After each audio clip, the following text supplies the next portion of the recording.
And I will tell you this as plainly as possible. I don't want to live around black people. I just don't. It would be irresponsible if I had a wife and kids to live near black people. It just would be.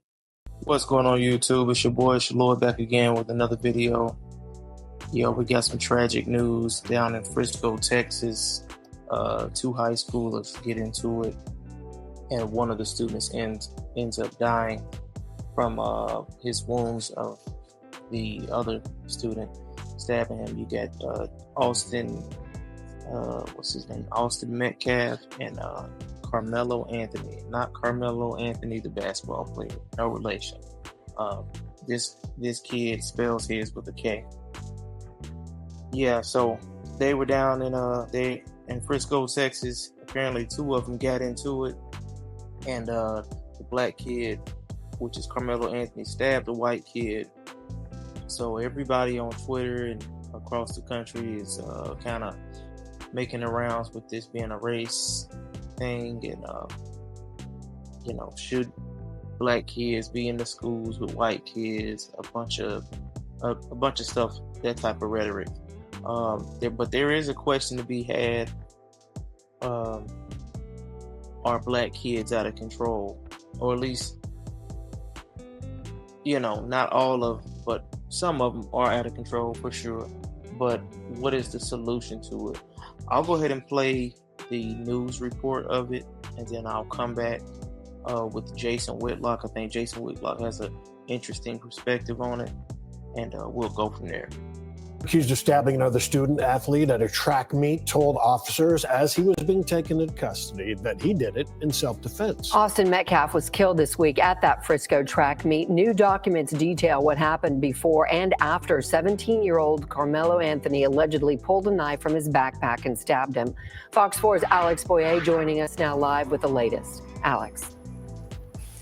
Hey guys, and in that 7-page arrest warrant affidavit, several witnesses, including Metcalf's twin brother, describe how that deadly encounter went down. The suspect then reportedly admitted to a Frisco police officer who detained him that he had stabbed Metcalf. My son is gone, and I don't really have words. I've tried to figure out what I was going to say, but he's just going to be so missed. The pain is still raw for the Metcalf family after 17-year-old Austin Metcalf was killed on Wednesday morning at a UIL District 11-5A track meet in Frisco. I think he was extremely smart, always in the box. He just came to him real easy, and just him playing with football as well just made him just a great person overall. Here's what happened according to witnesses and the police report. Metcalf got into an argument with the suspect, 17-year-old Carmelo Anthony, over a seating dispute in the bleachers. Metcalf told Anthony he needed to move from under the team's tent. He always was one to step up and be the person that would do the right thing. And he was doing the right thing by saying to this gentleman that you're not supposed to be in this tent. This is because they have personal items there. Anthony opened his bag and reached inside and said to Metcalf, "Touch me and see what happens." Metcalf reportedly grabbed Anthony and told him to move. He knew he wasn't supposed to be there. It's just a tragedy what happened. That's when Anthony pulled out a black knife and stabbed Metcalf in the chest once before running away. When Anthony was taken into custody by a Frisco police officer, Anthony reportedly confessed to the crime, saying, "He put his hands on me. I told him not to," adding that, "I was protecting myself," and then asked the police officer, "Is he going to be okay?" Metcalf died in his brother's arms. I'm not at that point to forgive and forget, but eventually I will. But I pray for his family. I pray that they understand what we're going through as well. This whole community has really wrapped their arms around us, and if I could say anything to the nation, I would say to make sure that you just hug your babies tight, because you don't know when the last time you get to do it. And in a statement released by the Metcalf family this afternoon, they say their focus is now on laying Austin to rest. Meanwhile, I can tell you that Anthony remains in the Collin County Jail with a $1 million bond. Back to you. All right, Alex Boyer in Dallas. Sheesh. $1 million to get out. my thoughts about that is, whatever happened to just a good old squabble? I'm sure that white kid, Austin Metcalf, was probably bigger than Carmelo Anthony. I think he's around 6'1", plays football, and I believe Carmelo Anthony did play on the team or at another school at one point. But this probably was a big, country-looking white guy, young man, and he probably didn't think he could beat him.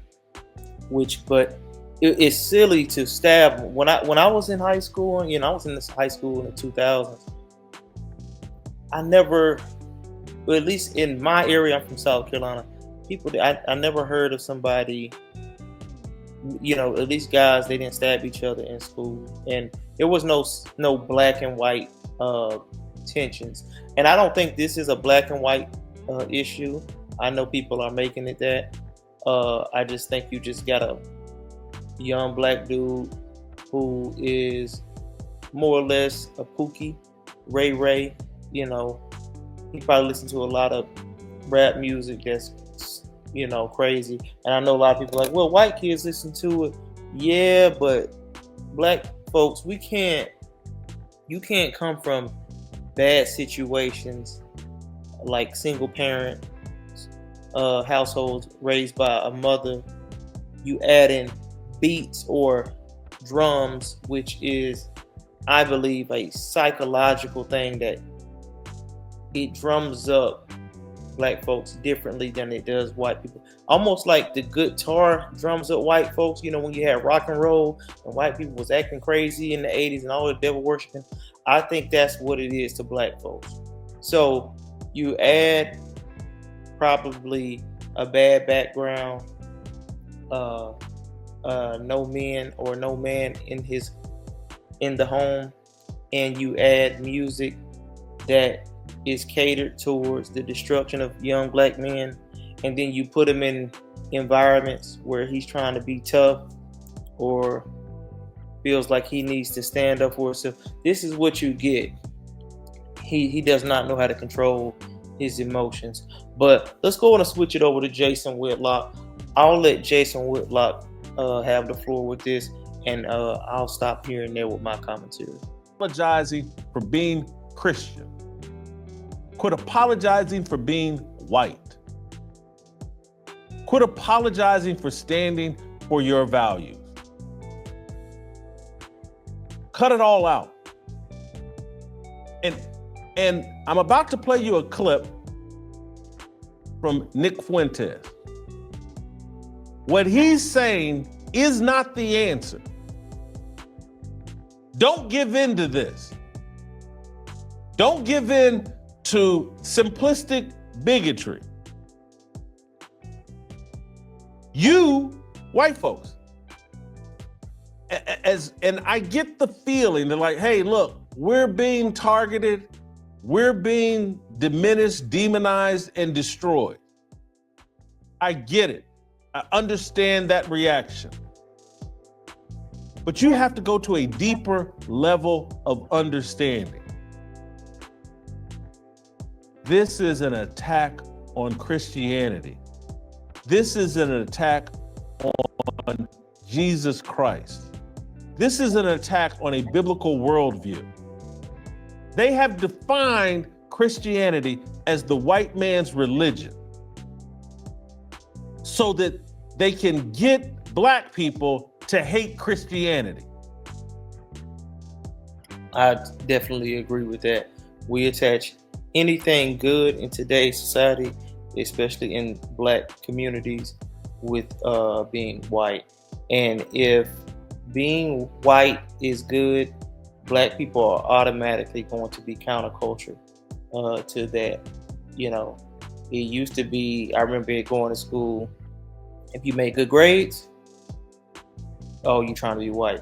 If you spoke correctly, you're trying to be white. And it's still that way somewhat today. I think Obama, when he came in, speaking correctly and having a more mature manner to himself, black people started to phase out from that.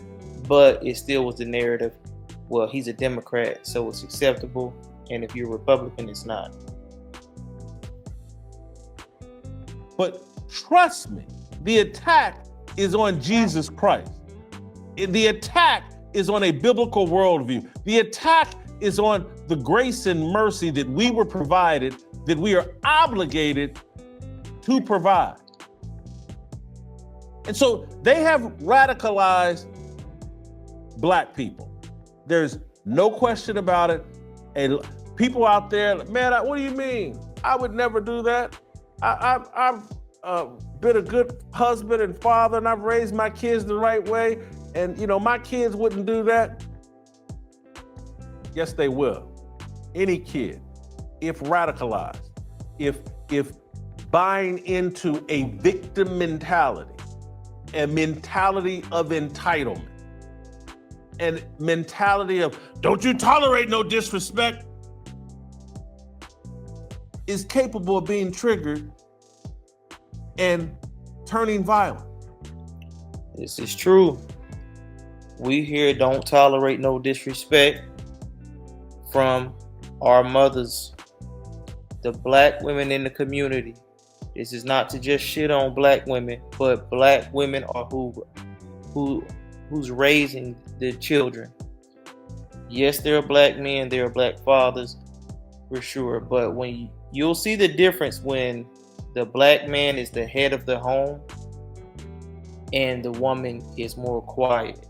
See, even if the Black father is in the home, the Black woman is still dominating because a lot of the men today were raised by, a lot of the fathers were raised by single mothers. Now, my father was born in the 40s and my mother was born in the 50s. So I grew up with a two-parent household, but their behavior was vastly different from my friends whose parents were born in the 70s or, maybe late 60s. A lot of their mothers, they were raised by their mothers and they were single mothers and they behaved like their mothers. My dad was not allowing me to do any of that. When the sagging thing came in, I couldn't sag.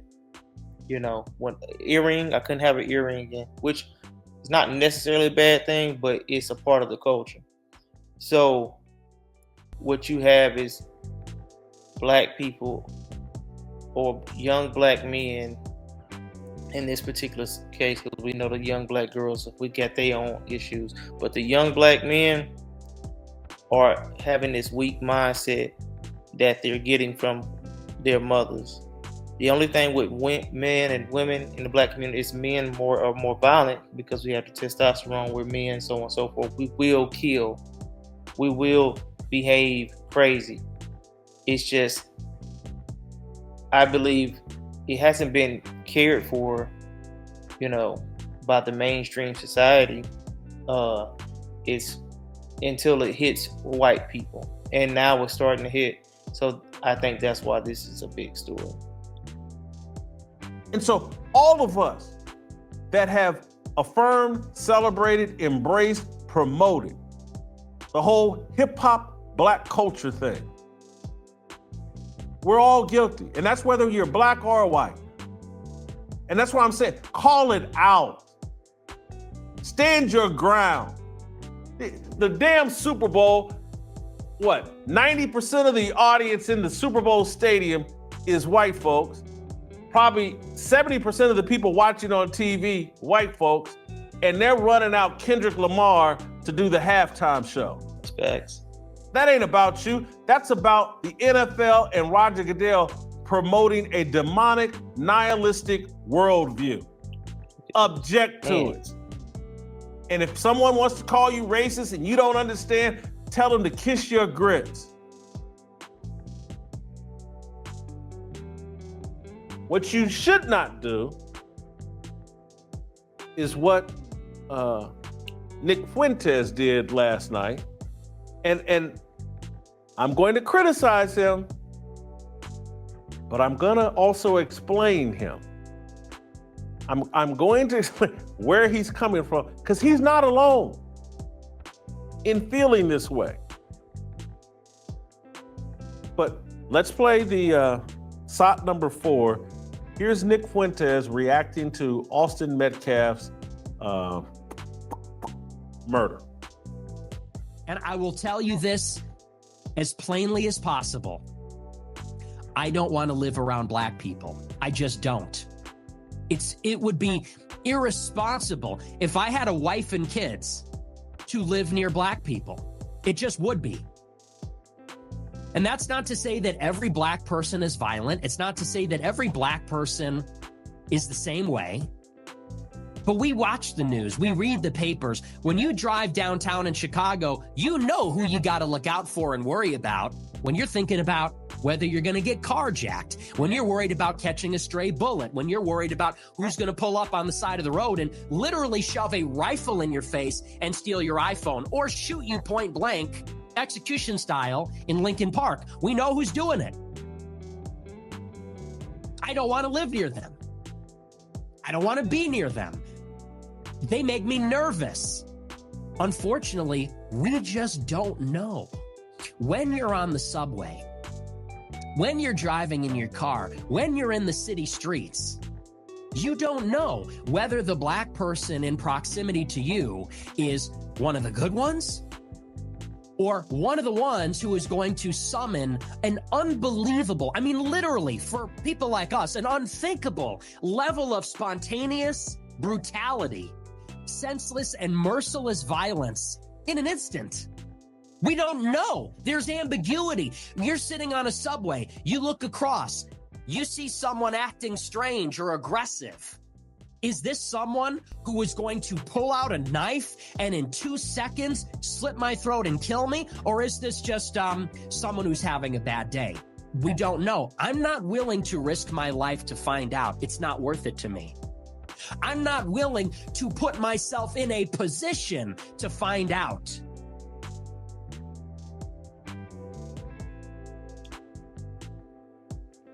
Interesting take by Nick Fuentes. And he is right. He doesn't want, you want to live around black people. I too don't want to live around black people, but not just any black people. I say specifically niggas.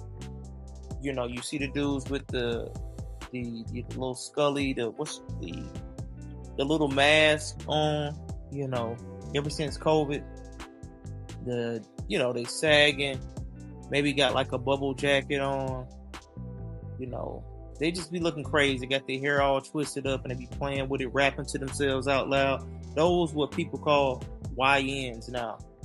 Yeah, he's right. I don't want to live around those people.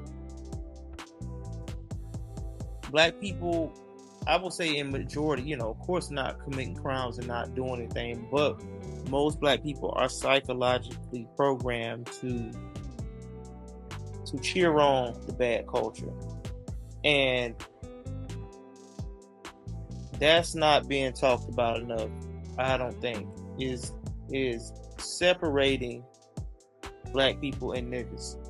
You know, I used to think when Joe Biden signed the crime bill that it was such a bad thing, but damn, I look back at it, there was a lot of black folks acting up, and that was the it wasn't the only solution, but it was a solution, because I mean, like, you got these men in the community, and it's only a few of them. If you ever go in the black neighborhood and go to the communities, it's just a few. It's just a few. It's not all the black. It's just a few, and just those few can make the whole neighborhood bad. I mean, and it's quick too. It's swift. You go into these low-income apartment complexes that's funded by the government. It's mainly women in them, but the women date those hood booger dudes, and it's just a few of them, and they'll trash the community within. As soon as it's built, you'll start seeing shit all over the place, drugs coming through. It don't take much. And then the good or the decent black men, as soon as they graduate high school or whatever, they gone. They getting up out of there. And that's what's left of the community. But I'll let Jason go ahead. What he just said is difficult to hear. It's not the proper reaction, but it's not insanity. And the reason I say that, and look, this is the first time I believe I've ever talked about Nick Fuentes in any detail on this show, because I really hadn't paid much attention to him, and then I've been forced to pay some attention to him and the Gropers movement or whatever, and a lot of that has to do with the Christ is King debate. I've had to look into it, but I get his response, and I'm going to tell you why. Because I believe it was in 1993, Jesse Jackson, the leader of the Rainbow Coalition, the wannabe heir to Martin Luther King, said more concisely the exact same thing Nick Fuentes just said there. And Jesse Jackson, I believe, terrible leader, a heretic, a fraud, but he said the exact same thing. This is a very famous quote from Jesse Jackson. I want to read the whole thing in its entirety. He said, "We must face the number one critical issue of our day. It is youth crime in general and black-on-black crime in particular. There is nothing more painful to me at this stage in my life than to walk down the street and hear footsteps and start thinking about robbery. Then look around and see somebody white and feel relieved. After all we have been through, just to think we can't walk down our own streets. How humiliating." It's hard to track that. I remember this. I lived through Jesse Jackson saying this. And that's true. When I'm walking at night, even in daytime, when I see some black, like I say, niggas, because if I see a black man in a suit, I'm not worried. But when I see niggas in those bubble hoodies, when I see niggas with long locks, just they look crazy. They just dress like they coming off the street. They just look crazy. Not like a fresh black dude with chains on. I know it's the ones that they got them Scully mask on, the baggy jeans. Yeah, I can't. When I turn around, I'm hoping it's a white person. I'd rather see a skinhead than one of those little young YNs. I thought it happened in the 1980s. The best sourcing I could find said he said this in 1993, but I thought it was in the 1980s. And what he said there, and he got in a lot of trouble, and the liberal media jumped down his throat and made him backpedal and made, "Oh, this is terrible. How dare you say this? Don't you know white people are to blame for everything?" But Jesse Jackson said basically the same thing Nick Fuentes said last night. Mm. And both of them, heretics. And I'm not saying that there's no one that I know, regardless of color, who hasn't had those thoughts flash through their head. I'm Collie, and I'm a smart city agent. You're probably hearing from me because you fill out a form to get help finding an apartment. Lucky for you. You can't pay attention to the news cycle. You can't be from the communities where black-on-black crime is rampant, where anytime you go into a black nightclub, you got to go through a metal detector before they let you in. You can't socialize in those environments, have family in those environments, have loved ones who have died or been injured in violence. You can't live in a world where every black person thinks, or the majority of black people think, as soon as I make it, I'm moving away into a white suburb. You can't live in this world without having the thoughts that Jesse Jackson expressed years ago and that Nick Fuentes just expressed last night. And what ties Jesse Jackson, Nick Fuentes, and we can go all the way back even further in history. What ties it all together is we've never tried the proper solution. We've never, rather than give in to bigotry, rather than to give in to skin color bias, we've never legitimately fought back against a culture that has been installed by Hollywood, the music industry, the idols set up in the culture.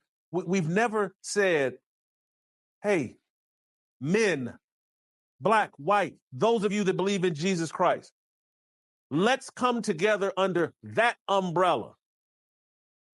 Let's come together under Christian culture and obedience to Jesus Christ. We've never tried that as the solution. Don't miss us. Yeah, that's facts.